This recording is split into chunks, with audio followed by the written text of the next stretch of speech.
السلام علیکم ګرانو کتونکو، زه یم واجد الله او تاسو ګورئ زما فیسبوک او یوټیوب چینل. امید لرم چې خبرې او ژوند به مو ښه تېرېږي. دا وخت صورتحال ډېر زیاته دلچسپ شو دی او د اعصابو کومه جنګ چې دی دا روان دی او لګیا دی.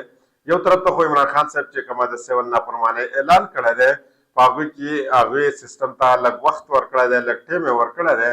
او عمران خان صاحب ویل دی چې د سیول نافرمانۍ کله موږ آغاز کوو نو اول به موږ آغاز د اوورسیز پاکستانیانو نه کوو. هغه به ریمیټنسز یعنې ترسیلات زر چې دی هغه به ودرئ او د هغې نه موږ ګورو چې بل طرف ته سیسټم هم خپل مسلز ښودلي دي. او دا یو قدرتي خبره هم ده، یو نیچرل خبره هم ده چې کله دوه فریقین یو بل سره په یو میز باندې کښېني نو د هغې دپاره چې کله دواړه طرفونه سټرانګ پوزیشن کې وي نو د هغې بیا چې څومره خبره کېږي یا کومه مذاکرات کېږي نو هغه څه وي باماني وي، د هغې څه نه څه مقصد وي او هغه ښه طرف ته ځي. خو کله چې یو سایډ مضبوط وي بل طرف کمزوری وي نو هغه کمزوري طرف ته د هغه مضبوط سایډ چې کومه دی خبرې منل پکار وي او هغه خبرې مني د هغې ډېرې مجبورۍ چې کومه دي هغوی مني. خو چې کله دواړه طرفونه مضبوط وي، په دواړه په ښه پوزیشن کې وي نو بیا داسې حالات نه وي. په یو داسې موقع کې د دې مذاکراتو آغاز شوی دی او یقینا دا مذاکرات به کېږي او دا به باماني مذاکرات وي چې په کومو موقع باندې هغه کسان اکټیو شو دي، کوم کسانو چې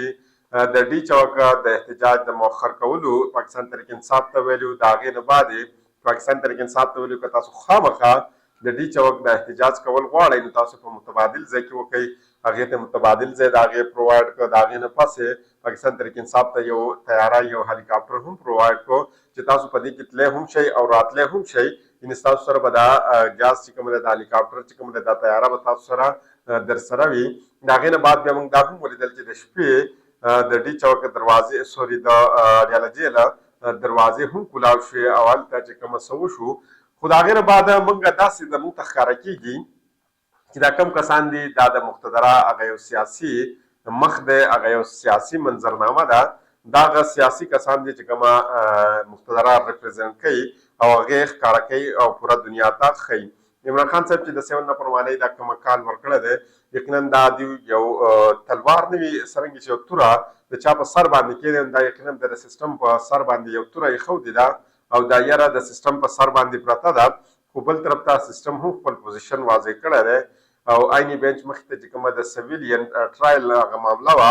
په هغې کې عیني بینچ چې دی هغوی یو مشروط اجازت ورکړی دی. نه یې دا معامله مخکې وړله او نه یې شاته وړله بلکې په منځ کې دا معامله چې کومه ده دا پاتې کړله. یعنې دغه هغوی هم یو خپل طرف نه یوه توره چې کومه ده د دوی په سر باندې کېښودله او دوی ته ویل چې تاسو داسې کولی شئ نو موږ هم داسې کولی شو، ځکه چې عیني بینچ چې کومه سیول ملیټري ټرایل دی هغوی ته یو لیجیټیمیسي دا وخت پرووایډ کړله او ورکړې ده. بل طرف ته د دې سره سره د فیض حمید صاحب کیس د فیض حمید صاحب باندې چارج شیټ کول، فیض حمید صاحب باندې د چارج شیټ سره سره دا په مدیریان باندې راتلل. په فیض حمید صاحب باندې چې کومه الزامات لګېدل دي په دې چارج شیټ کې بیا په هغې باندې د ایس پی آر صاحب پریس ریلیز راتلله او بیا دغه الزامات لګول. زما په خیال باندې خو دا پریس ریلیز یا د فیض حمید صاحب دا کیس دومره اهم نه و، څومره زیات چې د دې دا ټایمینګ اهم و او د ټایمینګ سره سره د دې بیا پبلیک کول چې کومه دي دا ډېر زیات اهم و. یعنې یو طرف ته پریس ریلیز راغی په فیض حمید صاحب باندې کیس د الزامات ولګېدل او بیا دغه الزامات پبلیک کول عوام ته رسول دا یو ښکاره میسج و پاکستان تحریک انصاف ته او پاکستان تحریک انصاف او عمران خان صاحب ته دا ولګول چې یقینا په دې کې اوس هېڅ قسمه ابهام نشته. یعنې یقینا عمران خان صاحب به ملیټري ټرایل کېږي او عمران خان صاحب په دې کې مورد الزام چې دی دا تحرام شوی دی. یعنې عمران خان صاحب په دې کې هم شامل دی د فیض حمید صاحب سره. دا وخت که موږ د دې کیس لیول وګورو نو په دې کې خو یو د عمران خان صاحب والا کیس یا د فیض حمید صاحب والا چې دی دا یو بل طرف ته دی. خو د دې نه علاوه یو وړوکی بل کیس دی چې د ملیټري سویلین چې کومه کیس دی نو په هغې کې تقریبا 15 اتیا کسانه دا وخت په ټرایل کې دي او د هغې ټرایل لګیا دی چې په هغې کې د عمران خان صاحب خوریا حسن نیازي صاحب هم دی. خو د دغه دا کیس دومره لوی نه دی ځکه چې دغه ډایرکټ په تنصیبات باندې دوی حمله کړل نو په هغه الزام کې دي لکه څرنګه چې الزام په عمران خان صاحب دی یا په فیض حمید صاحب دی نو هغه الزامونه په دغه کسانو باندې نشته.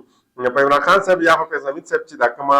الزام دی یقینا د دې دا کیس چې دی دا اوس هغومره په تیزۍ سره مخکې نه دی روانه، څرنګه چې دا مخکې په تیزۍ سره روان و او په مخکې باندې ته په دې کې څه نه څه کموالی راغلی دی او د هغې وجه دا ده چې عمران خان صاحب کومه د سیول نافرمانۍ اعلان کړی دی او بل طرف ته چې کومه په هغوی باندې یو توره چې کومه د هغوی په سر باندې کېښودله او د دې سره سره د مذاکرات چې کومه دي دا هم روان دي. نو یقینا که چېرته باماني مذاکرات وشي نو د دې حالات چې کومه دي دا بهتر کېدلی شي. د دې سره سره که موږ وګورو ډي چاوه کې د عمران خان صاحب چې کومه مطالبات وو هغه ډېر زیات وو. یوه مطالبه خو دا وه چې د 8 فروری کومه الیکشن دی د هغې منډیټ چې کومه دی دا پاکستان تحریک انصاف ته واپس کړی شي. 26 آئیني ترمیم دي واپس کړی شي. نو دغه دوه مطالبات چې کله مخې ته په منظریان باندې راغله نو رانه ثناء الله صاحب ویلې چې دې مطلب خو دا دی چې موږ خپل لاسونه خپې د ځان نه په خپله کټ کړو او موږ جیل ته ننوځو. عمران خان صاحب د جیل نه بهر راوځي او د هغه بیا مرضي ده چې موږ سره څه کوي هغه موږ سره وکړي. د هغې سره سره عمران خان صاحب چې دا ځل کومه شرایط یې ښودي دي هغه ډېر ساده شرایط یې ښودي دي. 2 شرایط یې ښودي دي. اولنی شرایط یې دا ده چې انډر ټرایل څونه قیدیان دي د پاکستان تحریک انصاف دا دې رها کړی شي او بل یې دا ویلي چې په 9 مۍ باندې څه شوي دي یا په 26 نومبر باندې چې څه شوي دي په هغې باندې د یو آزاد جوډیشل کمیشن جوړ شي او هغه د سینیر موست چې څونه ججان دي د سپریم کورټ د هغوی په انډر کې دي جوړ کړی شي. یقینا په دې باندې دا وخت عمل کول چې کوم دي دا دونه ګران نه دي او کېدلی پرې هم شي او ممکنه هم ده ځکه چې دا دومره لوی مطالبات هغوی د دې مخې ته نه دي ښودي. بل طرف ته که موږ د 190 میلیون پاونډ کیس ته وګورو نو یقینا په هغې کې دا خبره اوس ښکاره شوې ده او ډېر خلک دا خبره کوي چې په دې کې به عمران خان صاحب ته سزا میلاویږي او په هر حال باندې به سزا میلاویږي او د هغې نه بعد چې کومه دی بیا چوټیانې دي یعنې د هغې تېر شوي تاسو په تېر شوي ولا کې د هغې هر څه ویلي وو. خو د دې هر څه یوه لاره ده او هغه لار صرف د مذاکرات ده. که چېرته باماني مذاکرات وشي نو د هر څه چې کومه دی دا بهتر کېدی شي او د بهترۍ طرف ته تللی شي. د فیض حمید صاحب کیس چې کومه دا په دې وخت کې ډېر زیات انټرسټینګ شوی دی او څه صحافیانو ډېر لوی کلیم کړی دی او بالخصوصا چې په هغې کې حامد میر صاحب دی ډېر سینیر صحافي دی د پاکستان. یقینا هغوی په دې کې ډېر لوی کیس کړی دی ډېر لوی کلیم کړی دی او هغوی ویلي دي چې د دې دا کیس دومره نارمل نه دی بلکې په دې کیس کې ډېر هر څه روان دي. خو د دې نه اول زه تاسو ته دا وایم چې دا اصل کې دا کیس څه دی د فیض حمید صاحبو دا یو پر بیا زه تاسو مخې ته ریکال کوم یو نجي سوسایټي یعنې د ټاپ سیټي مالک ځي سپریم کورټ ته او هلته درخواست جمع کوي چې زما د فیض حمید صاحب سره دا معاملات وو د هغې نه بعد چې کومه ده زه د خلاف دا درخواست ورکوم چې انکوایري دې وشي. د هغې نه پس سپریم کورټ د هغوی نه دا تپوس کوي چې آیا ته متعلقه کومه محکمه ده هغوی ته تا درخواست جمع کړی دی نو هغې وایي چې نه ما خو هغوی سره رابطه نه ده کړ. سپریم کورټ د طرف نه هغوی ته ویلی کېږي چې ته دغه متعلقه کومه چې فورم دی دغه استعمال کا د هغې نه بعد هغه څه کوي ډیفنس منسټرۍ ته ځي. ډیفنس منسټرۍ کې هغه هلته درخواست دایر کوي د هغې نه بعد هغه جی ایچ کیو ته ځي په جی ایچ کیو کې په هغې باندې انکوایري کینی او د انکوایرۍ نه بعد حمید میر سوري فیض حمید صاحب چې دی دا چوتولی کېږي. خو فیض حمید صاحب چې کله چوت شي بیا د هغې نه بعد په 8 اګست باندې یو پریس ریلیز راځي. په دغه پریس ریلیز کې دا ویلی کېږي چې په دې ټاپ سیټي کې هم دی انوالو دی خو د دې سره سره د ریټایرمنټ نه بعد د بیا د آرمي ایکټ چې کومه دی ډېرې زیاتې خلاف ورزیانې کړلي او په هغې کې دی مرتکب شوی دی یعنې هغه خلاف ورزیانو چې کومه دی دا موندلی شوي دي په هغه کې چې د هغه خلاف ورزیانې د کړلي. نو د هغې نه بعد چې کومه دی دلته هم هغه ته په دغه وخت کې دا ویلی شوي دي چې یقینا ستا خلاف چې کومه دی هر څه دا به ډېر زیاته کېږي. او بیا د هغې نه بعد موږ وینو چې دغه الزام نه بعد د هغه خلاف ډېر هر څه کولاو شو او ډېر هر څه بیا چې کومه دی دا په منظریان باندې راغلي دي او د صرف دغه نه دي بلکې ډېر څه د هغه خلاف چې کومه دی دا راغلي دي. اوس داسې ښکاره کېږي په دې وخت کې چې ټاپ سیټي والا کومه معامله وه یقینا هغه ور شیډو شو ده او دا نور هر څه هایلایټ شوي دي یعنې هغه لاندې تلله او هغه نور هر څه په بره راغلي دي خو ښکاره کېږي پکې هم نه چې دا ټاپ سیټي والا څه معامله وه او که نه وه. د فیض حمید صاحب په حوالې سره چې حمید میر صاحب کومه خبره کړلي هغه یقینا ډېرې زیاتې اهمې دي. هغه ویلي دي دا چې د هغې نه مخکې ته یو بله خبره ستاسو مخکې ته ږدم چې فیض حمید صاحب دا هم ویلی شوي دي که ته چېرته واده مواب ګواه جوړ شوې نو ستا د عمر قید سزا چې کومه ده یا سزای موت ځکه چې په هغه کومه الزامونه دي نو په هغې کې هغه ته عمر قید هم سزا میلاویدی شي او سزای موت ورته هم میلاویدی شي. هغه ته ویلی شوي دي چې ستا د عمر که چېرته سزای موت وي ستا نو هغه به عمر قید ته بدل شي که عمر قید وي هغه به 7 کال ته بدل شي که چېرته 7 کاله وي نو هغه سزا ستا څه ته بدلېدی شي چې ستا نه دوباره دا رینکینګ واپس واخیستلی شي یا ستا ته څونه مراعات درکړلی شوي دي هغه مراعات سره واپس واخیستی شي او تا ریلیز کړي. یعنې که چېرته ته واده مواب کوه د عمران خان صاحب خلاف جوړ شي یعنې خو یقینا دی به نه جوړېږي. اندازه داسې ده ځکه چې د څونه هر څه کړلي هغه ته هم پته ده، عمران خان صاحب ته هم پته ده. حمید میر صاحب وایي چې جنرال فیض حمید صاحب معاملات چې کومه ده د دې دا دومره اسانه نه ده او د دې سره ډېر خلک په دې کې شامل دي. هغه وایي چې معاملات صرف په ټاپ سټي پورې به نه پاتې کېږي، ټاپ سټي سکینډل معاملات چې کومه ده دې پورې به نه وي، ځکه چېرته دا خبره پېښور ډي ایچ اې پورې ورسېده نو ډېر ښه خلک به په دې کې چې دي دا به پکې راشي او د دغې لاندې به په دې کې ډېر خلک راشي.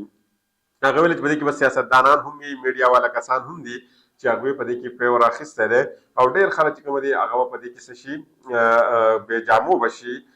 او را په منظریاب باندې به راشي. فیض حمید صاحب دا خبره کړې وه که چېرته ټاپ سټي پورې د ده دا معاملات پاتې خو به نه شي. هغه وایي که چېرته پاتې شي خو ښه خبره ده، خو هغه ویل چې ډېر خلک دا غواړي چې دا معاملات د ده ځای پورې پاتې شي، خو یقینا دا معاملات د ځای پورې نه پاتې کېږي، دا به ډېره مخکې ځي. هغې ویلي وو چې دا سیستم خلاف چې کومه دی دا هر څه خو لګیا دي، خو داسې ډېر خلک وو چې هغه د دې سیستم خلاف دي اوس په دې موجوده ټیم کې، خو هغوی هم په دقه ډي ایچ ای کې چې کومه دی پیور اخیستی دی او دغه ورته بل چا هم دی ورکړی، خو جنرال فیض حمید صاحب ورکړی دی.